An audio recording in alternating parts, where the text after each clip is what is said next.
Puntahan naman natin ang mga balita sa Metro Manila. Nagsisiksikan sa Delpan Evacuation Center ang nasa 20,000 o 2,000 pamilyang nasunugan sa Isla Puting Bato sa Tondo, Maynila. Maraming naglatag ng karton o di kaya'y nasa loob po ng tent. Karamihan sa mga apektado ay wala na raw naisalba kahit mga damit man lamang at umaasa sa bigay ng mga magmamagandang loob. Mainit din sa evacuation center dahil sa tindi ng siksikan doon. Mayroon ang hinimatay na buntis na agad namang inasikaso ng mga social worker at medical staff hanggang sa magkamalay ito. May ilan ding piniling manatili sa Isla Puting Bato para mabantayan ang kani-kanilang mga gamit. Nanawagan naman ang mga residente ng tulong para sa muling pagpapagawa ng bahay.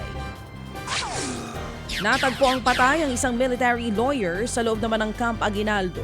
Kinilala po ng Armed Forces of the Philippines o AFP ang sundalo na si Colonel Rolando Escalona Jr. Mismong sa loob siya ng kanyang quarters natagpo ang patay. Nagpaabot naman ng pakikiramay ang AFP sa mga naulila ni Escalona. Ayon po sa investigasyon ng PNP, nakita ang isang tama ng bala si Escalona. Tumanggi na muna ang mga otoridad na idetalye kung paano nangyaring insidente. Si Escalona ay mula po sa Judge Advocate General Service na nagbibigay ng legal service sa mga kasundalohan. Patay naman ang mag-ina matapos silang pagpapaluin sa loob ng kanilang bahay sa Valenzuela. Duguan at wala ng buhay ang mga biktima ng madatna ng kanilang mga kaanak. Ang hinala po ng mga pulis, posibleng may kinalaman sa onsehan ng droga ang krimen. Nakakulong kasi ang padre de pamilya ng mga biktima dahil sa droga.